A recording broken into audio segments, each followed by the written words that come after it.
You're listening to Spotlight, the podcast that fosters connections with veterans and military spouses. Here's your host, Bob Louthan.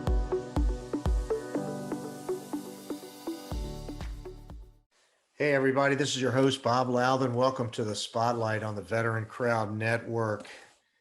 Digging into the bottom of the barrel today, folks. We're going to get a fellow VMI grad on the program. Doug Spitz is a 1989 grad of the Virginia Military Institute in Lexington, Virginia.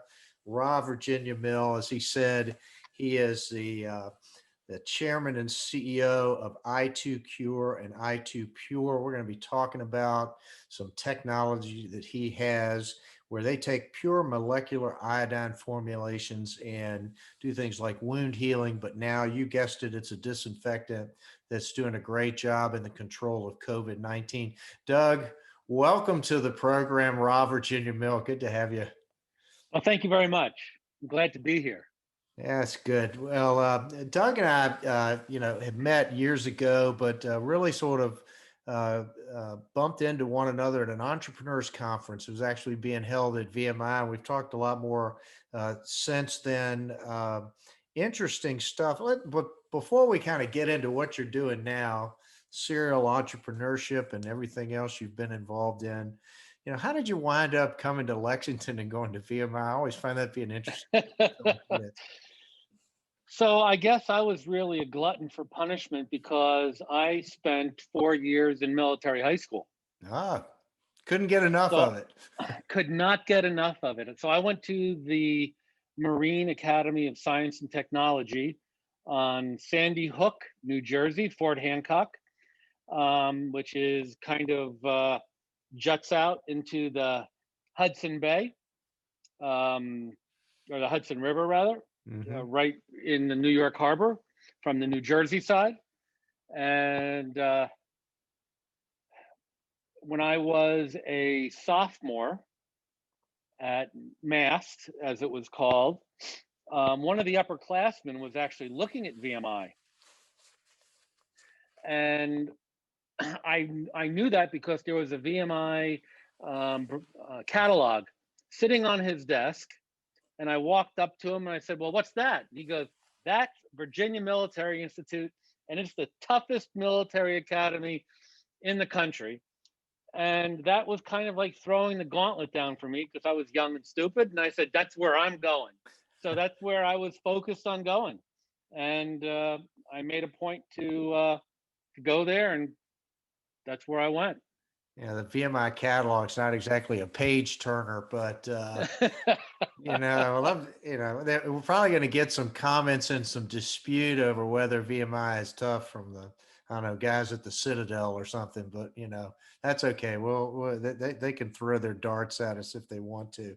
So you go to VMI, you got a Bachelor of Art in Economics, and went into the Army, commissioned in the Army after VMI. Correct. What did you do in the Army? I was in the Chemical Corps. Okay. They were just restarting that up about that time, and it's sort of gone on its wayside. So at VMI, I was doing a lot of the international fellowship programs, and it was clear to me that chemical weapons were becoming the third world's nuclear arsenal. And as a military, we weren't doing a lot of preparation. And I guess the Boy Scout in me, if you will, really wanted to get involved in that so we wouldn't have U.S. soldiers dying on the battlefield because of lack of preparation. Some nasty stuff, I was a combat engineer, but the chemical training, never really was that much fun. I didn't like the idea of taking that injector and slamming it into my thigh. No, that was not a fun thing. And I'll tell you, when you were going through that training, and which at the time was in Anniston, Alabama at Fort McClellan, they put you in a building inside of a building, and there was a hospital inside of the middle of that building for people who would potentially slip and break a seal and get dosed with chemical weapons or what have you. But the first time they brought you in there, and they brought some animal of some variety, and all of a sudden they brought out a tube, and they dropped a few drops of a liquid, and then all of a sudden you saw the animal doing this, and that's sort of like the we took folks into the gas chamber, to get them familiar with their equipment. They took your equipment training to the next level, huh?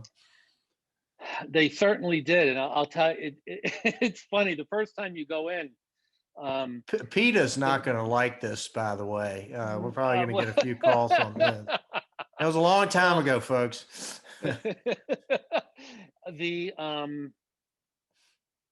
first symptom of being a chemical casualty is your pupils in your eyes pinpoint. And the first time you go in there, they give you a flashlight, and you get with a buddy, and you're both looking into each other's eyes, because you're so scared the first time you're going in there.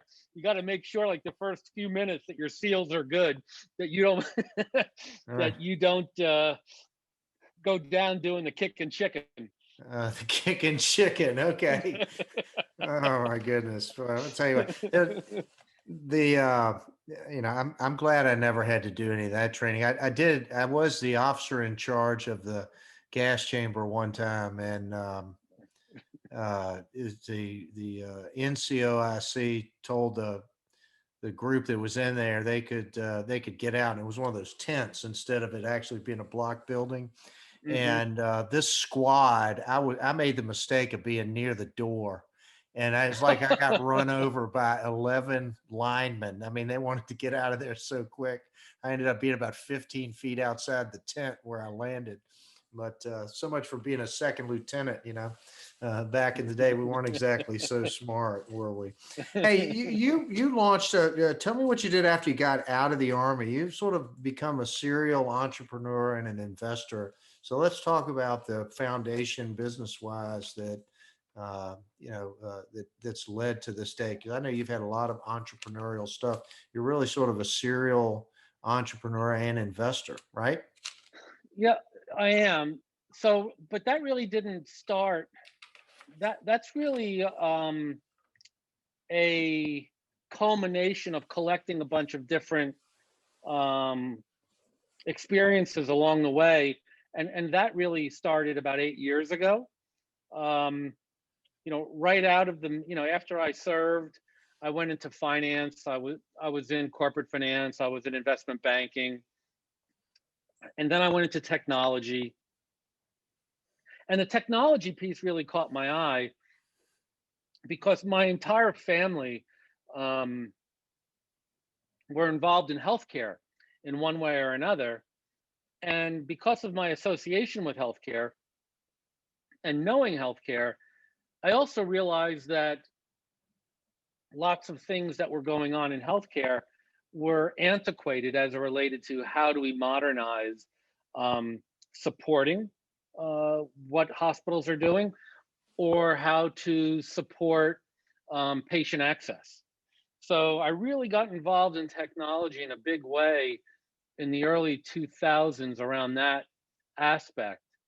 And my career grew from a sales perspective, eventually leading very large sales forces, until I had the opportunity to join forces with a gentleman who owns a very successful systems integration company for the US government. He saw me give a presentation, and he said after my presentation, "We don't have any of that in my company. And I know that there's lots of money going in there in that direction from the US government." And we kind of came to terms where he had a host of subsidiaries that were part of his organization. And he and I figured out what kind of equity I could own in one of them, and how I could reshape it in a direction that I thought would be would be valuable. And within a very short period of time, once I realized how technologically lagging the US government was, and being able to tap my network both on the East Coast and on the West Coast, I became an advisor and I became an advisory board member of several venture capital firms in the Bay Area, in the San Francisco area, who were interested in potentially launching some new companies that could do government business. So I started getting into that ecosystem of venture capital, startups, and that really kind of allowed me to build the network even further and create opportunities as I was bringing emerging technologies from the Bay Area into the US government. And at the height of that, we were supporting as many as 6 different agencies in the US government at one time. Mm-hmm. You also got involved in Techstars? So very interesting. I got involved in Techstars, and Techstars is a organization that mentors startups and has a rather robust group of commercial companies that invest in funds that allows the Techstars group to mentor and invest in other startups. I was fortunate enough to be asked to be an advisor for a startup class that was not only for startups, but it was being sponsored by the Air Force as part of a way to bring technologies that were impacting geospatial and other types of issues that the Air Force was looking at. And not only from a US perspective, it was a global perspective, because we had some very strong allies in relationship to the geospatial community. Mm-hmm. I want to come back to something later, but there's 2 pieces we ought to drill down on. One is sort of the special nature of being a venture capitalist or a venture funded company trying to sell to the U.S. government, right? And so you're in Northern Virginia, kind of tied into that. Talk a little bit about that ecosystem, if you will, and then I want to ask a follow-up question that's sort of related. So it's a great ecosystem to tap into if you have the right opportunity, meaning if you have the right technology and the right business model, because there's a lot of money on the sidelines. There's been a lot of money on the sidelines. There's more money than there are deals. So a lot of the shades of gray deals, meaning if you're a Me Too company, if your market differentiation is just a derivative off of your next competitor, working with venture capital is going to be very expensive.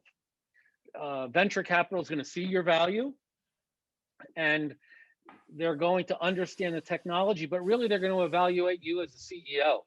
What are you bringing to the table? What type of engine are you that's going to bring this to success? Now, if you are bringing a technology, if you're bringing a disruptive opportunity, you're going to have more offers and you're going to know what to do with. And then the expense of working with venture is going to go way down. Venture could be very, very expensive, or it doesn't need to be, depending on the type of offering you have. Doug, let's talk about something else. How do you think your military high school, military college, and military experience in the Army has affected and enhanced the way you've been able to perform as a corporate finance guy, an investment banker, financier, an entrepreneur? How do you think that has set you up for success? Well, I don't have to tell you about the Spartan at the time when in our time, we didn't have smartphones. We didn't have lots of things that were what we would have considered just a luxury item. When we were at VMI, it was a very Spartan existence. Um, and not only was it a Spartan existence because you're crammed into a room with a bunch of roommates that has no electronics, that has no real entertainment value. You're busy from very early in the morning till at least 11 something at night. I mean, your day is fully scheduled. So I remember when I graduated from VMI and I reported to Fort McClellan, and I remember having my own apartment, my own refrigerator, a bed that I didn't have to pick up in the morning. Mm-hmm. It just seemed as tired as my peers were getting because they were working 14 hours a day in our first duty station. This was like a vacation to me. It was like, hey, I get to go home, watch TV, and have my own fridge, and then I can go to bed whenever I want. It was an absolute ease of existence as comparison to what we just left. So I think my experience in the military, because I got to the point, like we all do in the military, where we can start having fun with the amount of hours we're working. You're out in the field, you're working 20 something hours a day, and you're getting a few hours of sleep, and then you start breaking that down to what is your hourly wage. I think the whole military experience provides you with a drive and a work ethic and a stamina that cannot be matched unless you've been drilled and conditioned to do that over so many years. And if we're going to fall, we're going to fall forward. We're not going to be so risk adverse. We're not going to be so timid. And when we take action, we're going to take action. So when you put all of that together, I think it makes for someone who likes to run with scissors. They can Fortune be favors the bold, right? Yeah.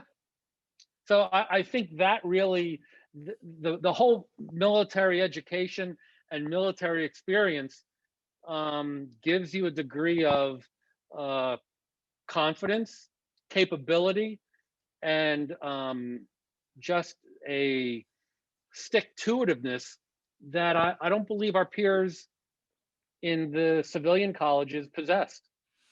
I have to laugh, because the common story is, the investment banker goes to New York and is working 100 hours a week or whatever the number is, right? And VMI guys are all wondering what we're going to do with all that free time. So, so anyway, well, I know you want to get into talking about i2Pure and i2Pure. Let's talk about the genesis of that, though. Let's talk about molecular iodine and how this all sort of fell into place. And then we're going to get into the nitty gritty of what's going on now. So the chief scientist of i2Pure is a gentleman by the name of Jack Kessler. His life's work over the last 3 decades has been in the search of getting to pure and pure molecular iodine, and I'll get to that. But I would consider iodine kind of a family business. Jack Kessler is my uncle. One of the first formulations, which was an enzyme-driven molecular iodine back in the year 1999, 2000. I had my 8-year-old son up with me in Boston mixing molecular iodine because we were visiting my uncle and he was doing some things. So I've been associated with iodine chemistry now for probably 25 years. And growing up, Jack being my uncle, he was also like my big brother growing up. So we were always very close. So everything he did, I was always very interested in. So I'm very fortunate in this endeavor to have such a long history of iodine chemistry that has been discussed quite frequently over the last 25 years.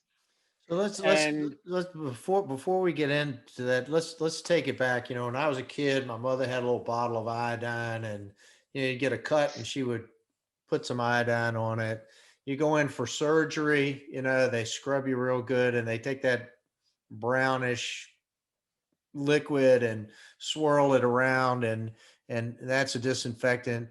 What are those products, and then compare and contrast to really what's molecular iodine, because there is a difference.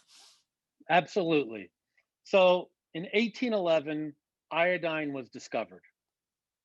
By 1820, iodine became the gold standard of skin disinfection.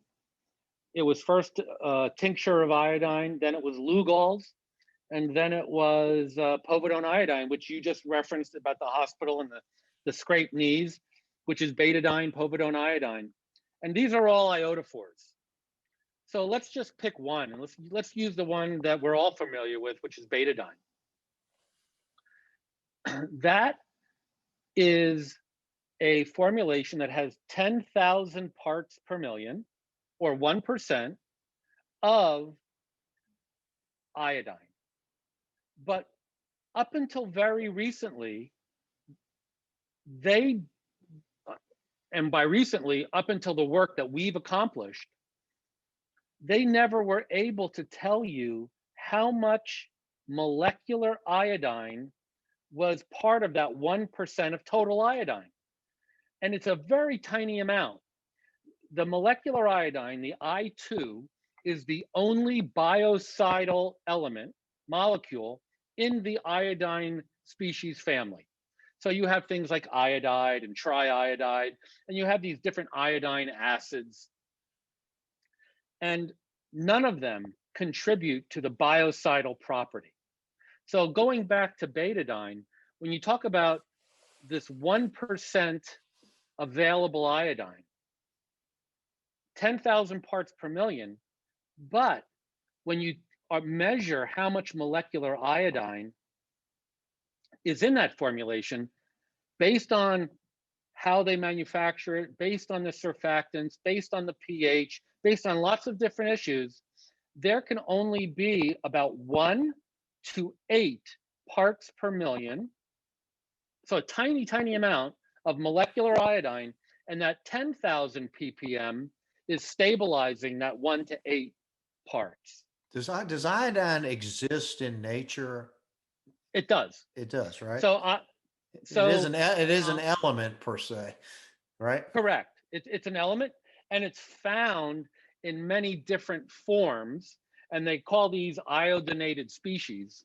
But where do you primarily source iodine for the medical industry? So the two largest sources, the largest is in Chile. They produce about 36 to 38% of the iodine in these. They basically mine the desert floor. They blow up the desert floor to mine iodine. And then the Japanese produce, I think, about 26 to 28%. And they have to process this ore in order to get it out of it. Okay. Correct. See, I'm here. I am having taken engineering, but we never studied iodine, right? And the Japanese get the iodine from brine wells So they're getting different iodide species and then chemically processing it to get to elemental iodine. And that betadine, that povidone iodine that you referenced,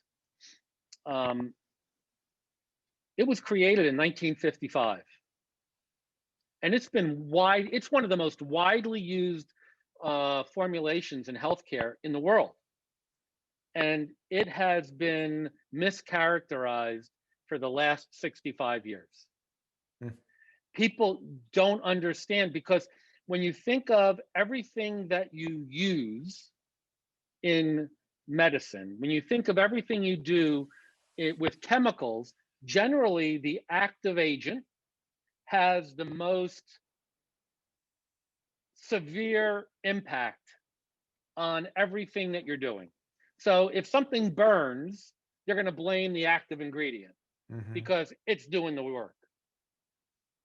Well, they've never characterized the formulation, these iodophores. They've never been able to characterize molecular iodine by itself until we did it. And to give you an idea, over 65 years, the betadine story was the reason why people react much better to betadine than they did to Lugol's or tincture of iodine, is because there's this small amount of molecular iodine and it gets released very, very slowly.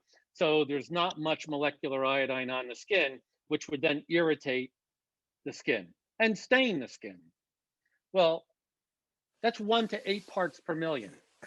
Our product has 1,500 parts per million of molecular iodine, approximately 300 times more powerful. And we have recently commissioned a test with an FDA certified lab that did a 24-hour human in vitro cytotoxicity study. And after 24 hours in the presence of a human cell, we were certified non-toxic. So there's something else in the betadine that causes the reaction, not the I2 itself. So betadine is povidone iodine. It's 10% povidone, which has a very low pH, so it's acidic. And the 10,000 ppm is mostly triiodide, and the triiodide adds to the staining and the toxicity. So all right, I got to break this down a little bit. So the molecular iodine, though, you said earlier, that's a universal antimicrobial disinfectant, Correct. right? But these other things in betadine are also actively killing germs. Nope. No. Just the I2. The only ingredient in the iodophores that's a biocidal, that's of biocidal relevance is the molecular iodine. Okay, so now Jack Kessler has found a way to isolate this stuff. That's correct. That is correct. Okay, so that opens up this entirely new set of opportunities because he's been able to do that, right? And this stuff doesn't stain, it doesn't irritate you, but it gets the bad stuff and doesn't hurt the human. That is correct. That sounds like a rocket science level breakthrough to me. It is a remarkable, it's a remarkable breakthrough. The impact. So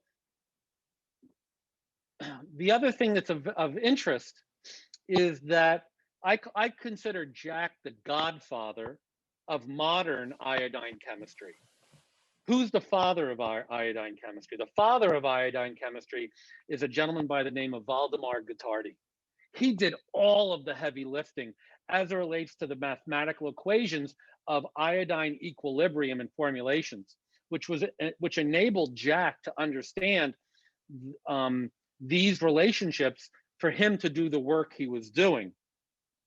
Valdemar Guattardi published a medical manuscript in 1995 in the Journal of Hospital Infections titled The Uptake and Release of Molecular Iodine by the Skin.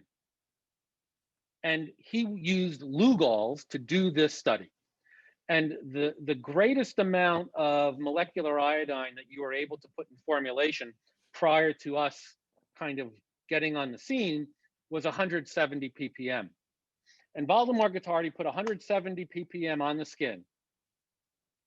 And he was able to demonstrate for 24 hours, there was an off-gassing effect because the molecular iodine was absorbed into the skin, then off-gassed. And during that 24-hour period, it continued to demonstrate antimicrobial characteristics. So it has a latency to it that would be certainly favorable, right? That's true. So, and the way that I demonstrate this, so here, here's our product. Here's our product. And when it goes on, it kind of goes on the color that people are familiar with. That's the kind of but the moment you rub it and the iodine then gets absorbed into the skin, there's absolutely no color. But what I'm going to do to show you what's happening, the word iodine comes from the Greek meaning violet colored. So that's what the word iodine comes from. And I'm just going to use a white piece of paper. And I'm going to put a drop or two of the product on the paper, and it's going to act as an analog to our skin. And what's going to happen is that amber color that looks like iodine, that's going away as the iodine is now being absorbed into the paper. And what's going to happen? It's going to start creating, it's going to go from amber to purple. So what you're going to start seeing is a purple stain on the paper versus the amber color as it migrates out of the formulation that was created. The really cool thing about that is, and then when I'm talking to folks about the technology, I will leave them this piece of paper and say, why don't you give me a call tomorrow when you wake up and you look at the piece of paper? Because just like the skin, the iodine is going to outgas out of the paper, and this piece of paper is going to be back to perfectly white. So it goes through a couple of stages: amber, purple, back to normal. Interesting. Hey, and so then in our skin, it doesn't go to. It's not purple in our skin. It's because of the nature of our cells, there is no stain. So, months ago, all kinds of companies were creating, hand sanitizer. You couldn't buy it at Walmart. It was all gone. The lady in front of you had the 17 packs of toilet paper and all the hand sanitizer was out the door. i2Pure seems to me to be like the holy grail of hand sanitizer, based on what you've told me. So it's not just hand sanitizer. We call it the label is BioShield lotion, BioShield antiseptic lotion, because not only do we use it on the hands, but we use it in the nose and we use it on the lips. The CDC advises you to have frequent hand washing for at least 20 seconds with soap and water. And why are they advising that? They're advising that to constantly reduce the viral load off of your hands. So if you touch your face, it's not going to impact you. Well, when we tested the product, and again, everything I'm telling you about the product has been third-party verified by FDA certified labs, because I'm in the FDA, right, queue to be approved. I'm not approved yet. I'm approved in 3 other countries, but not here. And when we applied the product in a test, and then 5 minutes after a group of individuals applied the product, 5 minutes later, they washed their hands with soap and water. You can't once the product is absorbed into the skin, it can't be washed off. 6 hours later, they saturated the hands with Staph aureus bacteria. And that staph was allowed to remain in contact with the hands for 1 minute. And we killed 90.3% of the staph that were on the hands in 1 minute.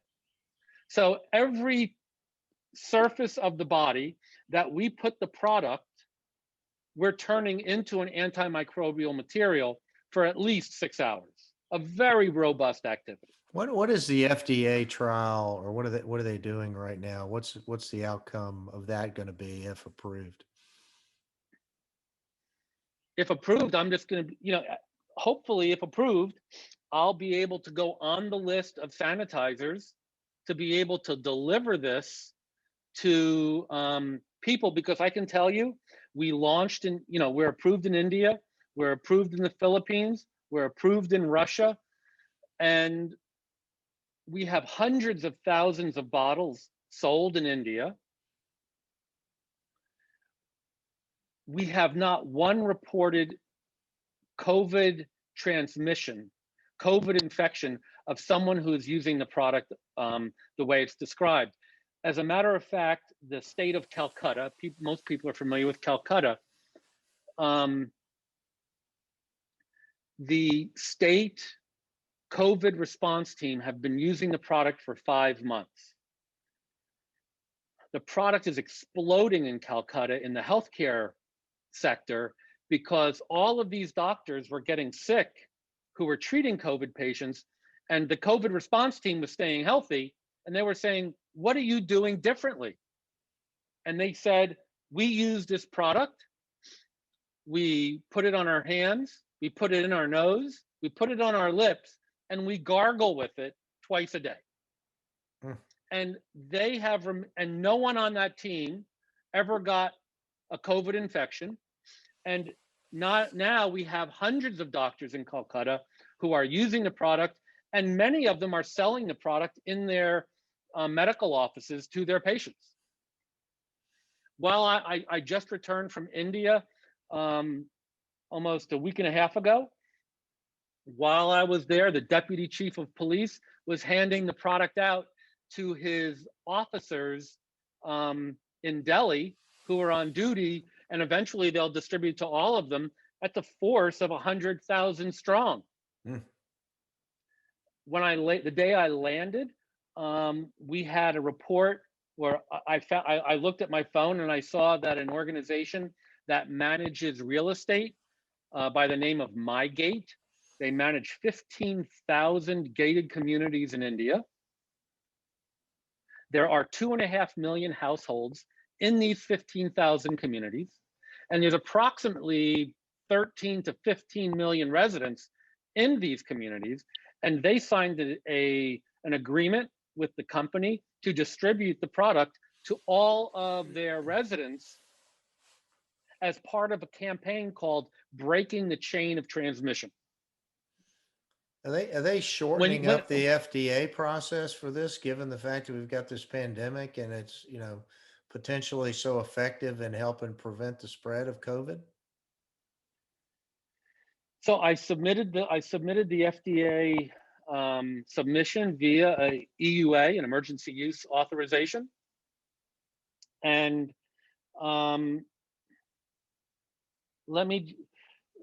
it seems to be, again, I'm very biased, but based on the science, there's no reason for the delay. Let me give you, so here, we're the only biocide that has done this 24-hour human cytotoxicity study. That's a study that is generally used for companies that are creating like joint replacements, or pacemakers, or bone glue, or anything that's going to be inside the body for long periods of time. They need to understand, are these materials toxic to human cells? Mm-hmm. A topical microbicide is meant to go on and kill bugs very fast. They're not supposed to have the ability to discriminate between human tissue and a germ. They're just supposed to kill everything. So they don't take this test. We're certified non-toxic. So that's one.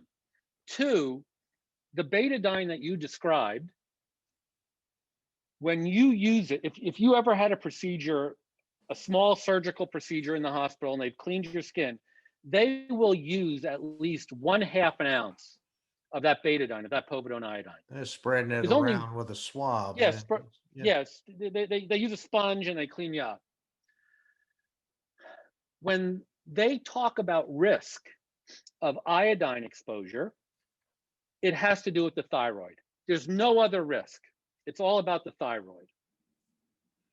When you do that procedure, you are putting 150,000 micrograms of iodine species on the skin at one point to clean for that surgery. You would have to use our product for 8.5 months to accumulate the amount of exposure that you would get in that one time impact. So because we're able to use only the molecular iodine, because we are only using a small amount, the exposure is absolutely negligible. The US recommended daily allowance for the ingestion of iodine, for eating it, has an upper safe limit of 1,000 micrograms. With the daily use of our product on top of the skin, you're only putting about 600 micrograms on the skin. And there have been tests that have been done, and the science has been well received for the last 40 years that shows that the transdermal absorption of iodine through the skin at the maximum amount is 5%. And that was done by douching women. And let's face it, the skin on our hands are going to be a whole lot different than the skin in a vagina. So again, the risk profile is absolutely negligible. There are people who are allergic to iodinated molecules. You hear people about saying, I have an iodine allergy. If you're allergic to iodine, you're dead. The body synthesizes molecular iodine. We don't eat molecular iodine. What do we eat? We eat iodized salt. And the thyroid uptakes iodide and iodate, and our bodies then synthesize molecular iodine for its requirements. So if you're allergic to molecular iodine, which your body's producing, your life is pretty much done. It's like being allergic to vitamin C or vitamin D or any other of the essential nutrients that we require. Doug, you've got an incredible opportunity here. You've got a product that in the long term sounds like it would replace betadine as the surgical disinfectant. And in the short term, it becomes, a tool in the toolkit to fight COVID. These conversations get rolling, and believe it or not, we're at our time limit. I'm gonna give you one scoop though. Okay. As to the impact. So the sanitizer is only 1% of our overall market opportunity. We're now going into clinical trials as a antifungal.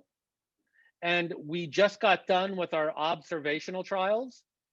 And there is an epidemic worldwide. 1 billion people have fungal infections by the name of tinea. That is the fungal infection. Oh. It's some nasty stuff. Ringworm is in the family of tinea. This is 9 days during the treatment. So the impact that we're going to have as a fungal, antifungal, antiviral, antibacterial, and wound care product, because we are non-toxic, we do have a very large opportunity. It strikes me as being a huge opportunity, and congratulations on that. your uncle's technology, a lifetime of work kind of coming to fruition. I'm going to take us back though, back to the Institute, and you just bring it full circle here. But I am curious if there's just like one little tidbit, one little inside joke that your brother rats would understand. I don't know if you want to send a subliminal message out to the class of '89, whatever it might be. I asked you if you had a nickname before, and evidently you didn't get one, or you were unwilling to share it, one or the other. But anyway, we'll give you the last word here. Well, I graduated in '89, but my brother rats are class of '90, so I do need to. I do need to square that. Sam Stocks. Sam, you got it. The current president of the VMI Alumni Association. We'll give a shout out to him. He was a Swabby, went in the Navy. Okay. But there's a lot. You went to VMI and got out in 3 years, man. You took the express. No. I went through 2 rat lines. Wait a minute. Now here's the story, folks. This is like repeating buds. What is this? What happened? I broke my sternum in my first rat line, and I missed the last 3.5 weeks of the class of '88's rat line because I developed pneumonia because of the sternum break, and I couldn't continue at VMI. And when I came back, you had gone through like Thanksgiving. You'd been there that long? No, I was there the entire semester. Oh, okay, all right. I was there the entire semester. I went home with the broken sternum, and I did the worst thing I could have possibly done, and that was lay down for 2 weeks. And because I was breathing very shallow, and I developed pneumonia, and I couldn't return. And so it was the first thing. Back and lather, rinse, and repeat. Do the rat line all over again. I had to rinse and repeat. The rat line was the first thing that I hadn't finished in my life, and that wasn't going to sit well. So I went through 2 rat lines. It really sucked the first couple of months because were your brother rats corporals? Is that the first? No, my brother rats were seconds at that time. Oh, so you skipped a year before you came back. It took me a full year to recover. Oh my goodness. And so the thirds, these new round of thirds knew I had gone through a rat line before.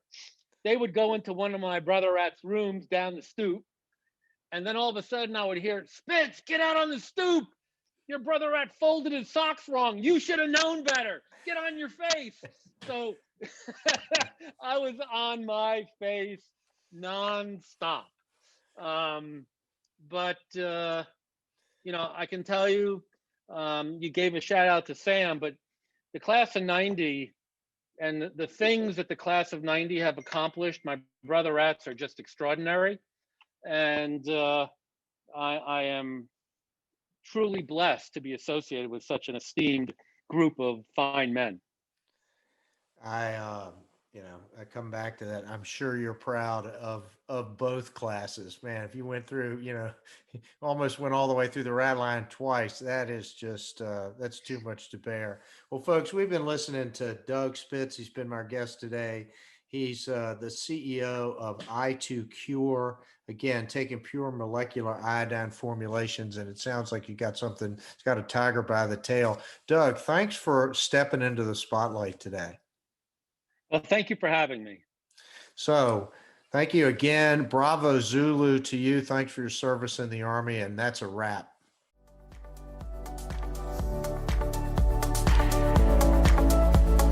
Thank you for listening to Spotlight by Veteran Crowd. We hope you enjoyed today's episode. For more information and uploads, please visit our website at veterancrowdnetwork.com. We'll see you next time.